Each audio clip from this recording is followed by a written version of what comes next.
Time था 10 जून 2024 का, जब बेंगलोर के चित्रदुर्ग में तीन लोग पुलिस स्टेशन में जा पहुंचते हैं और वहां पर जाकर पुलिस वालों को उन्होंने बताना शुरू किया कि जनाब, आज से करीबन 2-3 दिन पहले आपको एक डेड बॉडी मिली थी और उसे मारने वाला कोई और नहीं जबकि हम लोग ही हैं। इस तरह की बातें उन लोगों से सुन लेने के बाद पुलिस वाले उस केस के बारे में जानने लगते हैं और पुलिस वाले उन्हें अपनी हिरासत में ले लेते हैं। और अब पुलिस वालों के दिमाग में ये बात चल रही थी कि आखिरकार कोई कातिल अपने आप ही हमारे पास कैसे आ गया। तो वो लोग उन्हीं से पूछताछ करने लगते हैं और उन तीनों ही लोगों ने ये बताना शुरू किया कि जनाब, इस व्यक्ति ने हमसे उधार पैसे लिए थे, वापस इसने हमें वो पैसे नहीं लौटाए।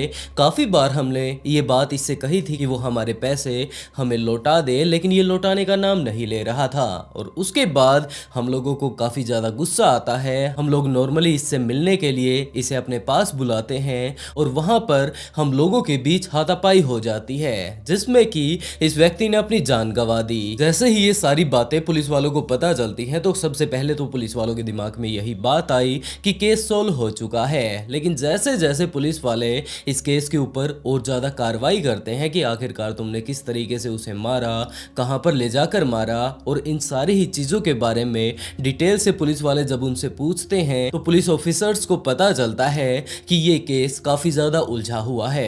और इसी उलझे हुए केस के बारे में आज हम लोग जानने भी वाले हैं। लेकिन दोस्तों, वीडियो में आगे बढ़ें उससे पहले मैं हूं नवीन और आप लोग देख रहे हैं ऑफबीट पॉडकास्ट का एक और नया एपिसोड। अगर अभी तक आप लोगों ने वीडियो को लाइक नहीं किया तो वीडियो को लाइक कीजिए, ऑफबीट पॉडकास्ट को सब्सक्राइब कीजिए, क्योंकि इसी तरह की काफ़ी सारी ट्विस्टेड और मिस्टीरियस स्टोरी मैं यहाँ पर लेकर आता रहता हूँ। और इसके साथ साथ वीडियो के नीचे जाकर एक प्यारा सा कमेंट कर दें ताकि अगली वीडियो में मैं आप लोगों को शाउट आउट दे पाऊं। और इसी के साथ चलिए दोस्तों शुरू करते हैं आज की स्टोरी की आखिरकार यहाँ पर क्या हुआ था। तो ये सारी ही घटना शुरू होती है 9 जून से, जब बेंगलोर के चित्रदुर्ग में सुबह सुबह लोग सारे अपने अपने कामों पर जा रहे थे। तो उसी टाइम कुछ एक लोगों ने कुछ एक कुत्तों को देखा जो कि अपने साथ एक चीज को घसीट कर ला रहे थे और वो देखने में काफी ज्यादा अजीब लग रही थी। तो कुछ एक लोग जा पहुंचते हैं उन कुत्तों के पास ये चीज देखने के लिए कि आखिरकार ये क्या उठाकर घूम रहे हैं। और जब वो लोग उसके पास पहुंचते हैं तो उन्होंने पाया कि ये कुत्ते तो यहाँ पास में मौजूद एक नाले से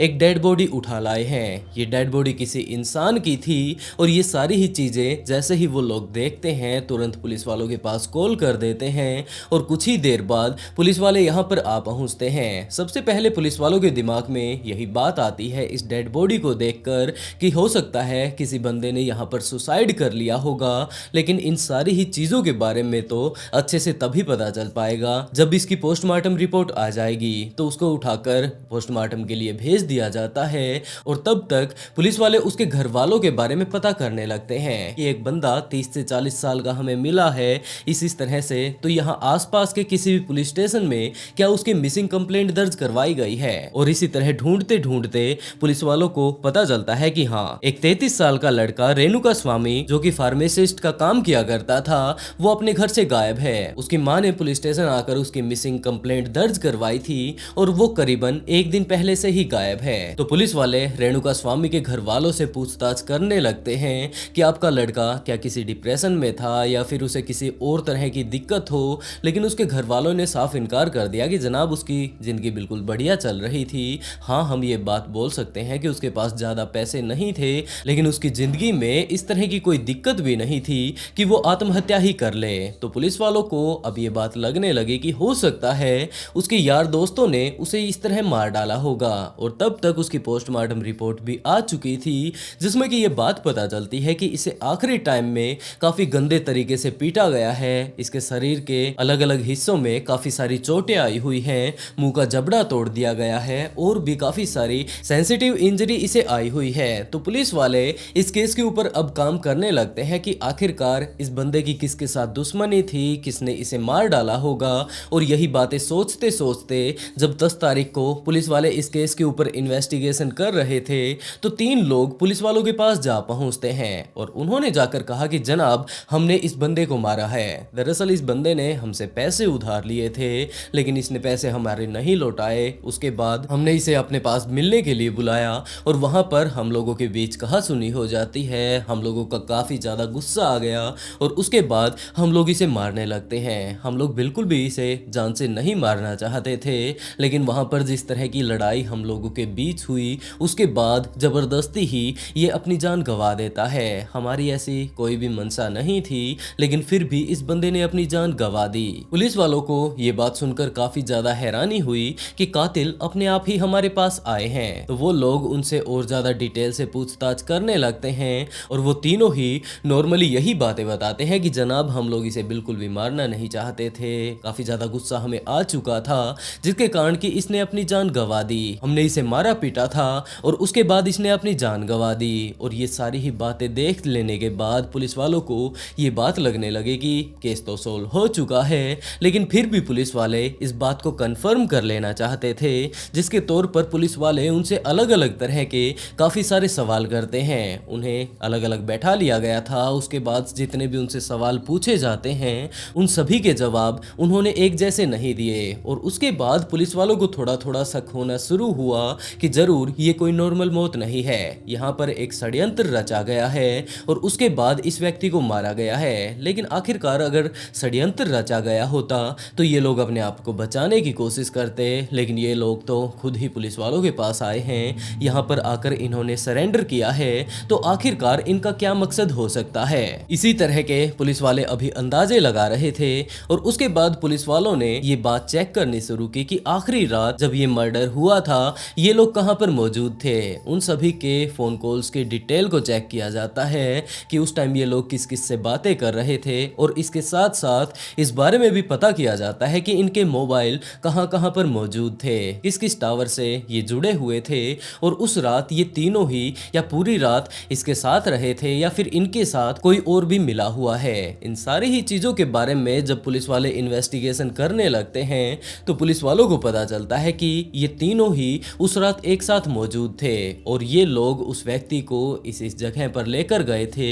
लेकिन एक सबसे जो अजीब बात है वो ये है कि इनमें से जो एक बंदा है उसके साथ एक और व्यक्ति की बात हो रही थी। पुलिस वाले जब इस चौथे व्यक्ति की डिटेल निकालने लगते हैं तो उन्हें पता चलता है कि ये तो साउथ मूवी इंडस्ट्री के एक सुपरस्टार दर्शन है। तो पुलिस वाले अब तीनों ही लोगों के पास जा पहुंचते हैं और उनसे जाकर पूछताछ करने लगते हैं कि जो ये तुम उस सुपरस्टार से बातें कर रहे थे इसका बीच में क्या लफड़ा है, आखिरकार वो तुमसे उस रात बातें क्यों कर रहा था। अगर दिन का टाइम देखा जाए तो हो सकता है तुम्हें कोई काम वगैरह हो, एक दो कॉल वगैरह आ जाने चाहिए थे, लेकिन अगर पूरी ही रात में देखा जाए तो वो तुम्हारे से काफी ज्यादा कनेक्ट था। आखिरकार इसका राज क्या है। वो लोग इसे बहलाने फुसलाने की कोशिश करते हैं, लेकिन जब पुलिस वालों को इस बारे में पता चल चुका था कि ये लोग उस लड़के को इस जगह पर लेकर गए थे, वहां पर बड़े ही बेरहमी से इन्होंने उसे टॉर्चर किया, उसका मुंह का जबड़ा तक तोड़ दिया, उसके पेट में काफी सारे घाव इन्होंने बना दिए थे और उसके बाद उनकी मौत हो गई। तो वो लोग वहां पर मौजूद सारे के सारे सीसीटीवी कैमरों को चेक करने लगते हैं और पुलिस वालों के हाथ एक ऐसी वीडियो भी लगती है जिसमें कि एक गाड़ी एक स्पेसिफिक साइड जा रही थी, लेकिन उसके पीछे पीछे एक लाल कलर की गाड़ी भी जा रही थी। और इस गाड़ी के बारे में जब पूरी तहकीकात की जाती है, इसके ऊपर इन्वेस्टिगेशन की जाती है, तो ये बात पता चलती है कि ये गाड़ी किसी और की नहीं जबकि उसी साउथ मूवी इंडस्ट्री के एक सुपरस्टार दर्शन की ही है। और अब पुलिस वाले इन लोगों को दोबारा से पकड़ते हैं और इनके ऊपर दोबारा से थोड़ा प्यार बरसाते हैं और उसके बाद इनमें से एक व्यक्ति टूट जाता है और उसने बताना शुरू किया कि जनाब मैं आपको सारी चीजें बताने के लिए तैयार हूँ, आप लोग बस अपना प्यार बरसाना बंद कीजिए। और उसके बाद सारी ही बातें उसने पुलिस वालों को बतानी शुरू की। उसने बताया कि जनाब ये सारी ही चीजें शुरू होती हैं पवित्रा गौड़ा से, जो कि अगर देखा जाए नॉर्मली तौर पर तो वो दर्शन की गर्लफ्रेंड थी। दरअसल इस टाइम दर्शन की शादी हो चुकी थी, वो अपने परिवार में काफी ज्यादा खुश था, उसकी पत्नी थी, उसके बच्चे थे, लेकिन 2021 में उसकी पत्नी के साथ उसकी कुछ एक अनबन बन जाती है। इसकी काफी सारी फैन फॉलोइंग ऐसी मौजूद थी जो कि इसे काफी ज्यादा चाहती थी और वो ऐसा बिल्कुल भी नहीं चाहती थी कि इसकी जिंदगी में कुछ भी खराबी आए। वो एक काफी बड़ा सुपरस्टार है और उसकी फैन फॉलोइंग उसे काफी ज्यादा प्यार किया करती थी। लेकिन अगर देखा जाए पवित्रा बारे में तो शुरुआती दिनों में इसने काफी ज्यादा स्ट्रगल किया था, ये एक्ट्रेस बनने के लिए भी काफी ज्यादा ट्राई करती है और इसी बीच दर्शन से इसकी मुलाकात हुई थी। हाँ, बाद में ये एक काफी बड़ी सुपरस्टार तो नहीं बन पाई, लेकिन छोटे मोटे काम इसने भी किए थे और ये पिछले काफी सालों से दर्शन से अटैच थी। तो एक टाइम ऐसा आया जब ये बीच बीच में काफी बार दर्शन के साथ अपनी फोटो अपलोड कर दिया करती थी, ये बात बताया करती थी कि वो उसके साथ कितना अच्छा एंजॉय कर रही है, वो उससे कितना ज़्यादा प्यार करती है, और इसी से रिलेटेड काफ़ी सारी पोस्ट अक्सर वो करती रहा करती थी। काफ़ी सारी फ़ैन फॉलोइंग उसकी ऐसी मौजूद थी दर्शन की, जो कि ये चीज़ देखा करती थी कि उनके सुपरस्टार हैं, ये सिर्फ और सिर्फ नॉर्मली तौर पर अगर देखा जाए तो इनके साथ काम करती है और एक दूसरे के साथ रहकर ये लोग काफ़ी अच्छा टाइम बिता रहे हैं। लेकिन दूसरी तरफ काफ़ी सारे उसके फ़ैन ऐसे भी मौजूद थे जो कि ये बात बिल्कुल भी नहीं चाहते थे कि इस तरह के कारनामे करके दर्शन की जिंदगी पूरे तरीके से खराब हो जाए, क्योंकि ऐसे ऐसे फोटो जब इंस्टाग्राम या फिर किसी भी सोशल मीडिया पर वायरल होने लगते हैं, लोग देखने लगते हैं, तो वो तरह तरह की बातें करने लगते हैं। वैसे भी अगर देखा जाए तो दर्शन की शादी हो चुकी है, पहले भी इसकी शादी में काफी सारे उलझने आती रही थी, जिसके चलते इसकी अपनी पत्नी के साथ काफी बार लड़ाई हुई थी। तो कुछ एक इसकी जो फैन फॉलोइंग थी वो ऐसा बिल्कुल भी नहीं चाहती थी कि जो ये पवित्रा कर रही है इसके कारण दर्शन की जिंदगी में किसी भी तरह का कबाड़ा हो। तो दर्शन की वो फैन फॉलोइंग पवित्रा के पास डायरेक्ट मैसेज कर देती है कि आप जिस तरह का आज के टाइम में काम कर रहे हैं वो एक शादीशुदा व्यक्ति है, आपको ऐसा नहीं करना चाहिए। तो पवित्रा इन सारी ही चीजों को इग्नोर करती जाती है। एक टाइम ऐसा था जब पवित्रा की भी शादी हो गई थी, लेकिन इस टाइम अगर देखा जाए तो पवित्रा अपने पति से अलग हो चुकी थी। तो उसके फैन फॉलोइंग का यही कहना था कि तुम्हारा तो घर अच्छे से नहीं बस पाया, कम से कम तुम उस व्यक्ति का तो बस जाने दो जिसने की तुम्हारी मदद इस इंडस्ट्री में की थी। और इसी तरह के काफी सारे मैसेजेस रेणुका स्वामी पवित्रा के पास किया करता था। वो सब पहले तो उसे काफी ज्यादा नॉर्मली बातें कहता है कि तुम्हें ऐसा नहीं करना चाहिए, लेकिन आखिरी वाली जो पोस्ट पवित्रा के द्वारा डाली गई थी उसे लेकर वो काफी ज्यादा गुस्से में था और उसने ये बात कही थी कि तुम्हें ऐसा नहीं करना चाहिए। इन्हीं बातों के चलते वो काफी सारी गालियां भी उसे देने लगता है, अलग अलग तरीके से उसे धमकाने लगता है, और उसकी बस एक यही कोशिश थी कि जो उसके सुपरस्टार हैं दर्शन, उनकी पर्सनल जिंदगी पर इस तरह की किसी भी लड़की के कारण कोई आंच नहीं आनी चाहिए। तो काफी सारे वो इसी तरह के गुस्से भरे मैसेज पवित्रा के पास करता है। और एक टाइम ऐसा भी आया जब पवित्रा को इन सारी चीजों से काफी ज्यादा इरिटेशन होने लगती है और वो सीधा का सीधा दर्शन के पास जा पहुंचती है। उसने सारी ही बातें दर्शन को बतानी शुरू की कि इस तरह से एक व्यक्ति है जो कि मेरे पीछे काफी दिनों से पड़ा हुआ है, लेकिन अब तो वो मुझे लगातार गालियां बकता जा रहा है, मुझे बिल्कुल भी समझ नहीं आ रहा है कि मैं करूं तो क्या करूं। और उसके बाद दर्शन इस मामले को अपने हाथ में ले लेते हैं। उसके बाद उसने ये बात सोचनी शुरू की कि आखिरकार वो उसके लिए क्या कर सकता है। उसने एक ऐसे व्यक्ति को ढूंढना शुरू किया जो कि उसके नाम का ही एक फैन क्लब सोशल मीडिया पर चलाया करता था, और वो उससे मिलकर अपनी सारी की सारी बातें उसे बताने लगता है और ये बात कहता है कि जो ये बंदा इस आईडी से पवित्रा के पास मैसेज कर रहा है, जरा इसके बारे में पता लगाओ। वो बंदा इस बात के लिए तैयार हो जाता है और लगभग कुछ एक दिनों बाद ही वो उसके बारे में सारी की सारी डिटेल दर्शन को लाकर दे देता है। और दर्शन ने ये पता नहीं उसके दिमाग में उस टाइम क्या चल रहा था, ये बात उस व्यक्ति से कही जो कि उसका फैन फॉलोइंग पेज चला रहा था कि इस व्यक्ति को मार डालो। वो फैन फॉलोइंग पेज चलाने वाला व्यक्ति भी काफी ज्यादा हैरान हो जाता है कि भाई साहब ये आपका काफी बड़ा फैन है और ये सिर्फ यही चाहता है कि आपकी जिंदगी में किसी भी तरीके की कोई परेशानी ना आए। आप इस सीधा का सीधा ये बात कैसे बोल सकते हैं कि मैं इसे मरवा दूं। तो दर्शन ने कहा कि मैं ऐसा ही चाहता हूं, और उसके बाद वो उसका फैन फॉलोइंग पेज चलाने वाला व्यक्ति भी इस बात के लिए मान जाता है। वो रेणुका स्वामी का सारा अता पता ढूंढकर उसकी दुकान पर जा पहुंचता है और वहां पर जाकर बताने लगता है कि मैं इस तरह से दर्शन का जो फैन फॉलोइंग वाला पेज है उसे हैंडल करता हूं। और इस बात को जानकर रेणुका स्वामी भी काफी ज्यादा खुश होता है। उसने ये बात कही कि यार तुम उन्हें जानते तो होगे ही, फिर कभी कभार तुम्हारी मुलाकात हो जाती होगी। और इसी सारी बातों को वो फैन फॉलोइंग पेज वाला व्यक्ति भी बताता है कि हाँ यार काफी बार मैं उनसे मिल चुका हूँ, अगर तुम मिलना चाहो तो तुम भी बता सकते हो, किसी न किसी दिन मैं तुम्हें उनसे मिलवा दूंगा। और रेणुका स्वामी इन सारी ही बातों को सुनकर काफी ज्यादा खुश हो जाता है कि जिस सुपरस्टार का मैं काफी बड़ा फैन हूँ, हर बार जाकर उनकी मूवी देखता हूँ, एक एक मूवी पता नहीं कितनी बार देखता हूँ, मैं उनसे मिल पाऊंगा। तो रेणुका स्वामी इस बात के लिए राजी हो जाता है और रेणुका स्वामी ने यही बात कही कि भाई हो सके तो मुझे उनसे मिलवा दो। उसके बाद उस फैन फॉलोइंग वाले व्यक्ति ने बताना शुरू किया कि कोई बात नहीं, मैं तुम्हें मिलवा दूंगा, तो जस्ट तुम तैयार रहना, मैं तुम्हें बता दूंगा कि किस दिन दिन हम लोग उनसे मिलने वाले हैं। रेणुका स्वामी दर्शन से मिलने के लिए काफी ज्यादा बेताब हो चुका था और दूसरी तरफ वो फैन फॉलोइंग चलाने वाला व्यक्ति दर्शन के पास जाकर कहता है कि मुझे उस लड़के का पता चल चुका है और आप बस ये बताइए कि उसे लेकर कब आना है। और उसके बाद टाइम आता है 8 जून का, जब वो फैन फॉलोइंग वाले व्यक्ति जा पहुंचते हैं रेणुका स्वामी की दुकान पर और वहां पर जाकर बताते हैं कि जो तुम दर्शन से मिलना चाहते हो वो आज तुमसे मिलने के लिए तैयार हैं। उसके बाद उन्हें शूटिंग के लिए बाहर जाना है और तुम्हें इसी टाइम उनसे मिलना होगा। रेणुका स्वामी इस बात के लिए काफी ज्यादा एक्साइटेड था और जहां जहां पर उन्होंने उसे बुलाया था वो वहां पर जा पहुंचता है। वहां पर जाकर कुछ एक देर तक तो वो नॉर्मली बातें करते हैं और उसके बाद उनका बर्ताव अचानक से बदल जाता है। रेणुका स्वामी को इस बारे में कोई भी अंदाजा नहीं कि आखिरकार ये लोग क्या प्लानिंग कर रहे हैं और इस घटना के कुछ ही देर बाद उसे इस बात का अंदाजा होने भी लगता है, क्योंकि रेणुका स्वामी जब उनके पास पहुंचता है तो वो पूरे तरीके से उन लोगों के कब्जे में हो जाता है। वो लोग करीबन 3 से 4 थे और वो लोग उसे पकड़कर काफी गंदे तरीके से मारने लगते हैं। कुछ ही देर बाद सुपरस्टार दर्शन भी वहां पर आ पहुंचते हैं और जैसे ही दर्शन वहां पर पहुंचते हैं तो अभी तो उसे समझ नहीं आ रहा था कि आखिरकार यहाँ पर क्या कुछ चल रहा है, ये लोग मुझे क्यों मार रहे हैं। लेकिन जैसे ही उसने वहां पर दर्शन को आते हुए देखा तो उसके दिमाग में वो दोबारा से सारे के सारे सीन आने लगे थे जो कि दर्शन के वो मूवी में देख चुका था कि इस तरह से ये लोग मुझे पीट रहे हैं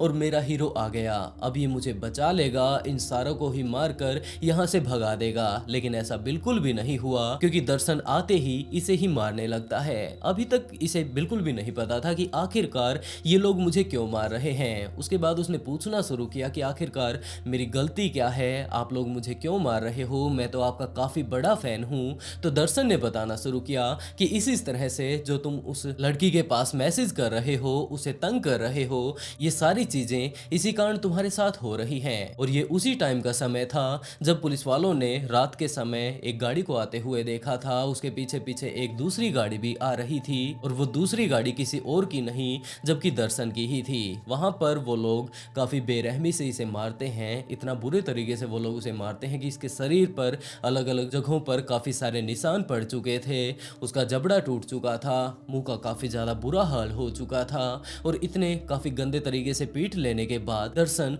उन सारे ही लोगों से ये बात कहता है कि इसे ठिकाने लगा दो, मैं यहाँ से जा रहा हूँ। दर्शन तो वहां से चला जाता है और उसके बाद उन सारे ही लोगों ने मिलकर उसे काफी ज्यादा बेरहमी से मार डाला। मारने के बाद वो लोग रात के करीबन 3 से 4 बज चुके थे, उसे अपने साथ दोबारा से गाड़ी में डालते हैं और वहां पर जो शहर का नाला था वहां पर ले जाकर फेंक देते हैं, क्योंकि उनका ये अंदाजा था कि इस नाले में काफी सारा पानी बहता है। अगर हम लोग इस डेड बॉडी को इस नाले में फेंक देते हैं तो किसी को इस बारे में पता ही नहीं चलेगा कि आखिरकार ये डेड बॉडी कहां से फेंकी गई थी। यहाँ पर अगर हम लोग इस डेड बॉडी को फेंक देते हैं तो ये बहते बहते पता नहीं कहां पर चली जाएगी और इन्वेस्टिगेशन करते करते पुलिस वाले आखिरकार कहां तक हमारा पीछा करेंगे। उसके बाद पुलिस वालों को इसके बारे में कुछ भी पता नहीं चलेगा और वैसे भी हमारी इसके साथ कोई दुश्मनी नहीं थी। दर्शन की अगर बात की जाए तो उसके तो काफी सारे फैन हैं, पुलिस वाले अंदाजा भी नहीं लगा पाएंगे कि एक इतना बड़ा सुपरस्टार किसी छोटे मोटे अपने फैन को ही इतना बेरहमी से मार डालेगा। तो मामला बिल्कुल साफ है कि हम लोग नहीं पकड़े जाएंगे। और यही सारी प्लानिंग बना लेने के बाद वो लोग उसे वहीं पर नाले में फेंक देते हैं। लेकिन उनका ये अंदाजा था कि ये डेड बॉडी यहाँ से बहकर पता नहीं कितनी आगे चली जाएगी। लेकिन उनकी बदकिस्मती ये थी कि रात को वो लोग 3-4 बजे इसे यहाँ पर छोड़कर जाते हैं, नाले में फेंक कर जाते हैं। लेकिन उस दिन नाले में पानी काफी ज्यादा कम था और वो पानी उसकी डेड बॉडी को अपने साथ कहीं पर भी लेकर नहीं गया। उसकी डेड बॉडी वहीं पर पड़ी रहती है और जैसे ही अगली सुबह होती है 9 जून की और आम जनता अपने काम पर निकलती है तो वहां पर काफी सारे कुत्ते भी आ चुके थे और कुत्ते इसी तरह सूंघते सूंघते उस डेड बॉडी के पास जा पहुंचते हैं। उसे खींचकर वो अपने साथ बाहर ले आते हैं और उसके बाद उसे वहीं पर नोचने खसोटने लगते हैं। काफी सारे लोगों की उसके ऊपर नजर पड़ती है, वो वहां पर आ पहुंचते हैं और उसके बाद वो लोग पुलिस वालों के पास कॉल करते हैं। अब पुलिस ऑफिसर्स के पास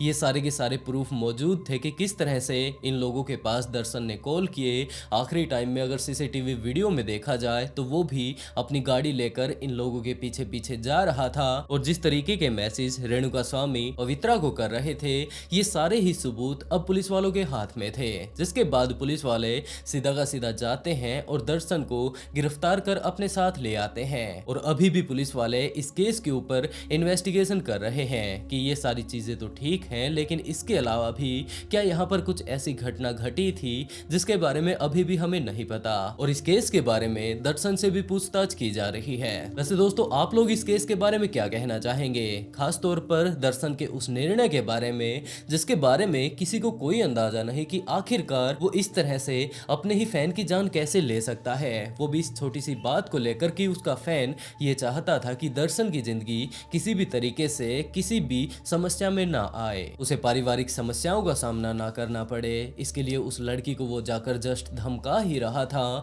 कि ये सारी चीजें दर्शन को पसंद नहीं आती है और वो उसे सिर्फ और सिर्फ कोई धमकी वगैरह नहीं दिलवाता है, जबकि उसे जान से मार डालता है। वैसे दोस्तों, आप लोग इस केस के बारे में क्या कहना चाहेंगे, अपनी राय कमेंट बॉक्स में जरूर बताइएगा। अगर वीडियो अच्छी लगी हो तो वीडियो को लाइक कर ऑफबीट पॉडकास्ट को सब्सक्राइब जरूर कर लें। और इसी के साथ दोस्तों, आज का शाउट आउट के टू पी को and write beautiful comment to get a shout out in next video. बहुत जल्द मिलते हैं एक और नए ट्विस्टेड केस के साथ।